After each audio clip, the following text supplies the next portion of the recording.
welcome back to another episode of the Daily Flip podcast. I'm your host, Alex, and today we're going to be breaking down a story from the New York Times with a conversation about tariffs and how the recent imports coming in with 135% tariffs have to deal with outrageous costs and what it could look like underneath 30% tariffs. We're going to break it down. We're going to show you this chart because I thought it was absolutely fascinating when I first read it. It's really simple math, but a lot of people aren't going to hear the story or they don't pay for the Times. So hopefully we can get this out to many people while providing a breakdown. And of course, if you want to leave a comment, leave a thought down there, let's ask a question today. Do you think that even a 30% tariff will be sustainable on goods from China and other countries if we end up doing those level of tariffs if they don't make trade deals? Throw it down in the comment section. I want to hear your opinion. With that said, let's get into the article. The headline reads, quote, 185% tariff, how the trade war hit one shipment of t-shirts. So what we have here, what they provide a very specific breakdown on, is an invoice for a shipment of t-shirts coming into the United States from China. And here you can see that China is the country of origin and the exporting country. Now here is the initial value of the shipment. $18,639. So 800 and 600, $1,800 essentially. You could round it up to 1,900 if you so choose. And here is the overall duty. This is just with the 185% overall tariff. So these are multiple different tariffs that have been laid on top of the shipment. They would be paying a duty, meaning they would be paying to accept the shipment here through $34,388. Oh, and don't forget the 96 cents. It's absolutely outrageous here. And there's about 4 different tariffs at play here. You have one that is 125%, one that's 20%, one that's 7.5%, one that is 32%. So the base tariff rate here is the 32%. Then you don't want to forget about the Section 301 tariff. That's 7.5%. This comes from, quote, one of Mr. Trump's first trade actions when he started his second term in January was to impose a tariff on China for enabling the flow of fentanyl into the United States. That's actually the 20% tariff, and this Section 301 tariff, this is, quote, these tariffs known as Section 103 duties were introduced during Trump's first term and later expanded by former President Joseph R. Biden Jr. In this case, they result in a 7.5% tariff. We already mentioned the fentanyl one, we had the base one, and here's the reciprocal tariff. This was what was announced on Liberation Day, quote, China's rate started at 34%, then escalated to 84% before rising to 125%. This tariff, in addition to the 20% fentanyl tariff, amounts to 145% increase. And that is only in the second part of the Trump era. And what I mean by that is the actual second Trump administration. This is unsustainable. It's not only saying that you have to pay 100% tariff, so we're going to double your cost, essentially. It's saying we're going to double your costs and then half of your costs we're going to add on top of that. And then, you know what, we're going to sprinkle a little bit more on top. This is completely unsustainable. It makes no sense for any business to buy something from China. And you'll say, oh, wait, well, that's the point. That is the idea. We want to produce things here. We don't want them to come from China. Guess what? Even though that cost is outrageous, you're probably going to have a really hard time finding something at that cost. So let's say that you're going to add the two together. If you add the tariff as well as the value of the good. And the reason we're doing this is not to say that they actually have to pay this amount necessarily, but it's to point out that you're going to have to pass on these costs. So if to actually get this product, instead of costing $18,000 plus probably a 30% tariff, that seems to be the base tariff, but we'll say with the 7.5, so that's 40%.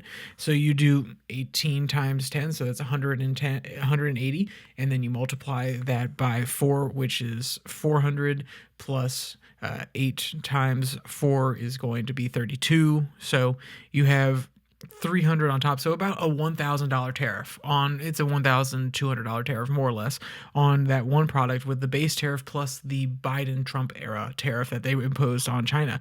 That is a much smaller cost to incur.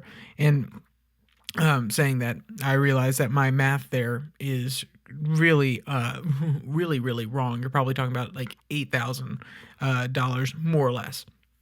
Um, that is that math works out to a total cost that I just provided for you of somewhere around 26,000 to get those shirts in there, versus with the reciprocal tariff and the fentanyl tariff layered on top, you're talking about a total cost of probably $62,000 in order to get those products into the United States, which means you're gonna have to pass those costs on somewhere. You can't just eat those, even if your margins are $4 or $5, $6, $10.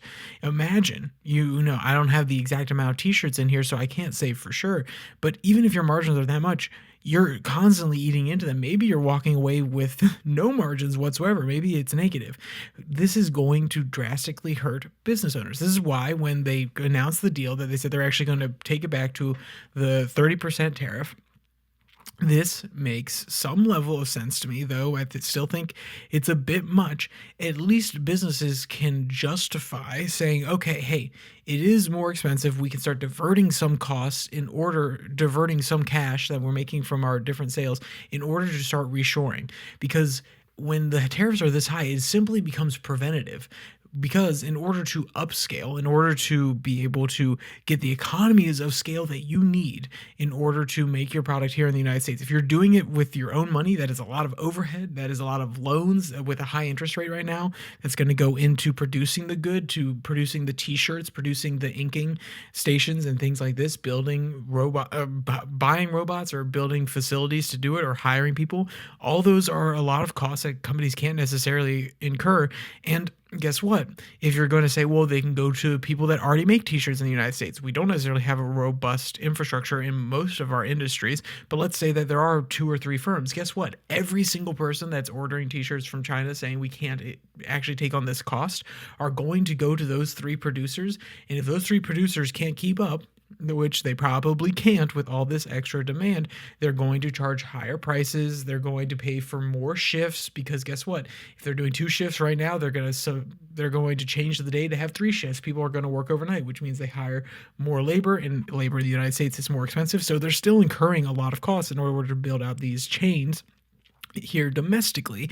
Therefore, they need at least a little bit of profit so that they can start to transition, rather than simply tossing this on them and saying, oh, this is how it is now, and we're basically going to cripple your business. Because even with the base tariffs coming in with about $36,000, and that's sorry, that's not fair, $26,000 in order to get that shipment of $18,000 worth of T-shirts in, versus basically double that at 62. That is outrageous, and I don't understand how you expect anybody to pay that high of a tariff when their goods are coming from China. I get it. You want to discourage and dissuade people from doing it. That is what tariffs are. They're basically a tax. And what are taxes used for besides generating revenue for the United States government? It is normally used to dissuade behavior. There are tobacco taxes. There are morality taxes is what they're called. And they're meant to dissuade people from actually buying certain types of products. And that's fair enough. But then we can continue to say that, okay, if that is true, and we can look at those small examples of states and governments, the federal government and world governments, trying to dissuade behaviors by taxing it, then it obviously applies on a larger scale. And I think you could even make a general argument for it's government overreach into telling you how you should effectively live your life and how you should choose to live your life, because they have not only the intent of gaining money from it, but also actively telling you how you should and shouldn't live. But that's an overreach. That's the libertarian side of me coming out. But though there are libertarian underpinnings in this argument that ensuring that the market can compensate for these differences and the yearning of consumers to move, to move production back to the United States. And obviously we see this. Otherwise, Donald Trump, with one of his key points talking in 2016 and 24 was about making the economy boom and bringing production back to the United States and making our trading partners give us a fair deal. All of those things still resonate. All of those things are market forces, or at least are underpinning principles and philosophies that could move market forces. But guess what? Very often, people say that they want these things, but then they don't want the pain that comes along with it. They just want it to be changed. And when that pain comes along, they go back to their previous previous economic priors and are willing to just continually pay for really cheap goods that come from other places. And that's not necessarily the worst thing in the world. I think we should have some of our own production here in the United States on many different fronts, but that's supposed to be something where we naturally grow it, where there is an active demand, where we can innovate and do it better than other places. We're not necessarily just hiring people at really high costs, though we want people to have jobs here in the United States. Guess what? It's going to be cheaper if you're able to buy a machine whose monthly maintenance costs may be only roughly two full-time employees, or in what I mean is the salary of two full-time employees. I mean, imagine that. Maybe it's three full-time employees.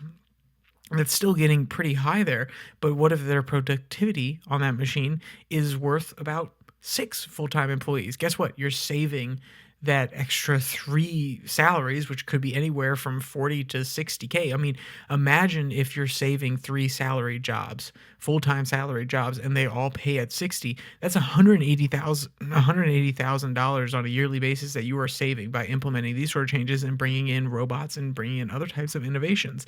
I want to encourage that fully, and that is how you can make it happen in an advanced economy where lots of people are yearning for jobs, but also we have to balance the fact that the cost of living is so high.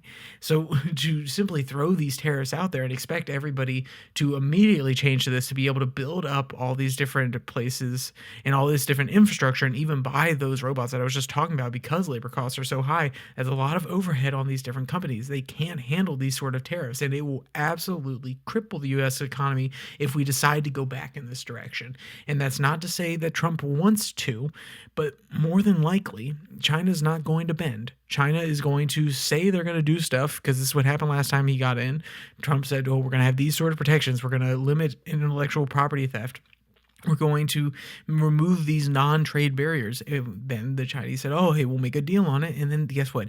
They didn't make a deal on it. They said they were going to, and then they kind of pulled back slowly. Trump was able to get the headline, and some of those protectionist policies are still up there in China, making sure that there's limited presence from lots of U.S. products inside the United States. So, inside China. We're making sure that there's limited U.S. products in China. So to pretend as though this is going to go any better, I don't necessarily know if that's true. And if they decide to follow through on the reciprocal tariff, which they said we'll go back to Independence Day levels, then we're going to run into something that is far beyond just crippling. I said it was crippling earlier. Like, I'm not trying to be dramatic here. It could very well completely halt the economy. It could crash the stock market over the course of 5 days, in my opinion. And you could very well see lots of people getting fearful of it as the announcement comes closer, and therefore would cause some sort of run on certain banking institutions. So we have to be extremely careful with this. We have to plan this out in a smart way. You can ease people into it. You can ease people into higher costs. If you really want to pursue this ends where you're trying to make things more fair and get domestic production back here, which I don't 100% agree with on all fronts, but if you're going to do it, there's a smarter way to do it, which is slowly easing people in.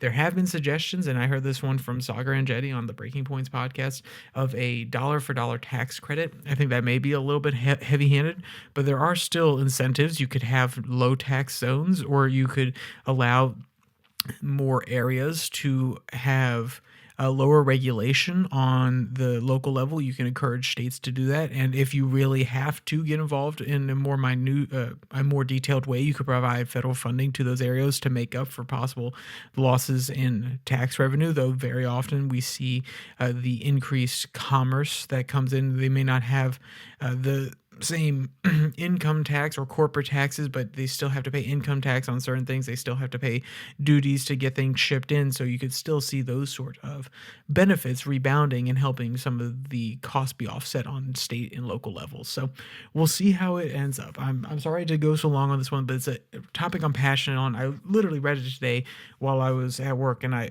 told people around me, I said, guys, you have to go read this. It's a great visual breakdown. If you have a New York Times subscription and you didn't see this, please go actually look at the breakdown. It is fascinating here.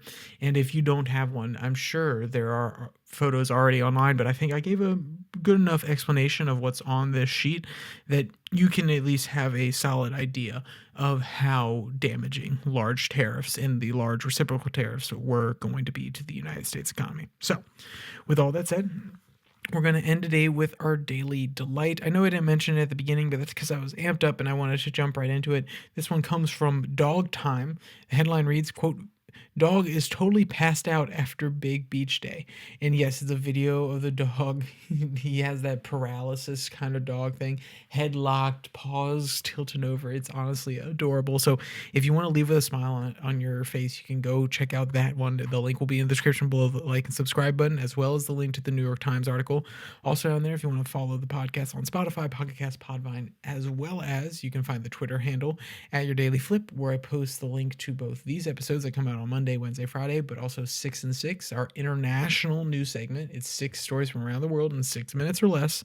You can find that over on the Twitter feed. The link will be there on Tuesday and Thursday, or just come back to the YouTube channel, subscribe, like, or turn on notifications, and you will get notified. We should have a piece of content out basically every single day of the week for you. So with that said, there's only one more thing to say. Stay safe, don't die.